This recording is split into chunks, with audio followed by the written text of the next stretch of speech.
திண்டுக்கல் மாவட்டத்தின் பழனி ஆன்மீகத்திலும் அரசியலிலும் தனித்துவமான முக்கியத்துவம் கொண்ட பகுதி. முருகனின் 3ஆம் படை வீடாக கருதப்படும் பழனி முருகன் கோவில் அமைந்துள்ளதால் இந்த தொகுதி மத உணர்வுகளுடனும் அரசியல் கணக்குகளுடனும் இணைந்துள்ளது. வரவிருக்கும் சட்டசபை தேர்தலை முன்னிட்டு இந்த பழனி தொகுதி அரசியல் ரீதியாக மிகுந்த கவனத்தை ஈர்த்துள்ளது. இந்த நிலையில் அண்ணாமலை பழனி தொகுதியில் பாஜக சார்பில் களமிறங்க வாய்ப்பு இருப்பதாக தகவல்கள் வெளியாகியிருக்கின்றன. ஆரம்பத்தில் அவர் சட்டசபை தேர்தலில் போட்டியிட விருப்பமில்லை என்று தெரிவித்து இருந்தாலும் பின்னர் மேலிடம் கூறியதால் போட்டியிடுவேன் என்று அவரது சமீபத்திய பேட்டி அவரது நிலைப்பாட்டில் மாற்றம் ஏற்பட்டு இருப்பதை காட்டுகின்றது. இது பாஜக மேலிடம் அவரை நேரடியாக களத்தில் இறங்க திட்டமிட்டு இருப்பதாக சைகையாக பார்க்கப்படுகின்றது. கடந்த 2024ஆம் ஆண்டு லோக்சபா தேர்தலில் கோவை தொகுதியில் போட்டியிட்ட அண்ணாமலை சுமார் 4.5 லட்சம் வாக்குகள் பெற்றது அவரது அரசியலில் வலிமையை வெளிப்படுத்தியது. இதனால் கோவை மாவட்டத்தில் உள்ள தொகுதிகளில் அவர் போட்டியிடலாம் என எதிர்பார்ப்பு இருந்தது.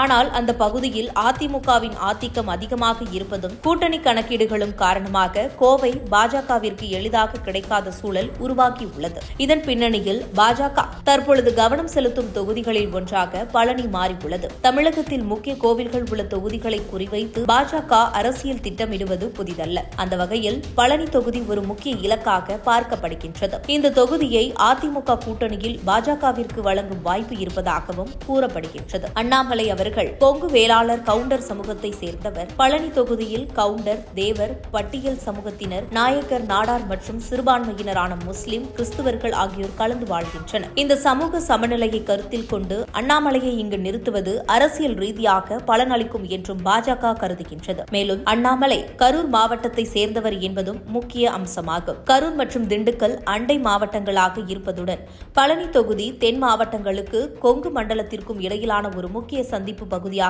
உள்ளது. இதனால் இங்கு அவர் போட்டியிட்டால் இரு பகுதிகளிலும் கூட்டணிக்கு ஆதரவு அதிகரிக்கும் என எதிர்பார்க்கப்படுகின்றது. அதே நேரத்தில் சமீபத்தில் திருப்பரங்குன்றம் தொடர்பான மத விவகாரங்கள் உள்ளிட்ட காரணங்களால் இந்து வாக்குகளை ஒருங்கிணைக்க பாஜக முயற்சி மேற்கொண்டு வருகின்றது. இந்த சூழலில் முருகனின் 3ஆம் படை வீடான பழனியில் அண்ணாமலையை நிறுத்துவது அரசியல் ரீதியாக வலுவான தீர்மானமாக கருதப்படுகின்றது. இந்நிலையில் பழனி தொகுதியில் தற்பொழுது திமுக சார்பில் எம்எல்ஏவாக உள்ள ஐ.பி. செந்தில்குமார் மீண்டும் போட்டியிட வாய்ப்பு உள்ளது. இவர் தமிழக ஊரக வளர்ச்சித்துறை அமைச்சர் ஐ. பெரியசாமி அவர்களின் மகனாக இருப்பதும் குறிப்பிடத்தக்கது. இதனால் இந்த தொகுதியில் அரசியல் போட்டி மேலும் வலுப்பெற உள்ளது. அண்ணாமலை முன்னாள் ஐபிஎஸ் அதிகாரி என்பதும் செந்தில்குமார் பெயரே ஐபிஎஸ் என பொதுவாக அழைக்கப்படுவதும் காரணமாக இந்த போட்டி ஐபிஎஸ் விசஸ் ஐபிஎஸ் என்ற தனி சிறப்பை பெறும் என அரசியல் விமர்சகர்கள் கூறி வருகின்றனர். கடந்த 2021ஆம் ஆண்டு சட்டசபை தேர்தலில் ஐ.பி. செந்தில்குமார் 1,08,566 வாக்குகள் பெற்று அதிமுக வேட்பாளர் ரவி மனோகரனை 30,000க்கும் மேற்பட்ட வாக்குகள் வித்தியாசத்தில் தோற்கடித்துள்ளார். அதற்கு முன்பு 2016ஆம் தேர்தலிலும் அவர் வெற்றி பெற்று இருந்தார். இதனால் பழனி தொகுதி தற்பொழுது திமுகவின் வலுவான கோட்டையாக பார்க்கப்படுகின்றது. ஆனால் அண்ணாமலை போன்ற வலுவான வேட்பாளர்கள் இங்கு களமிறங்கினால் இந்த நிலைமையில் மாற்றம் ஏற்படும் வாய்ப்பு இருப்பதாக அரசியல் பார்வையாளர்கள் கருதப்படுகின்றனர். மொத்தத்தில் பழனி தொகுதி இந்த தேர்தலில் தமிழக அரசியலில் மிக முக்கியமான மாற்றத்தை கவனிக்கத்தக்க போர்க்களமாக மாறும் என்பதில் எந்த சந்தேகமும் இல்லை என கருதப்படுகின்றது. இது குறித்து உங்களுடைய கருத்துக்களை கமெண்ட் பாக்ஸில் கமெண்ட் பண்ணுங்க.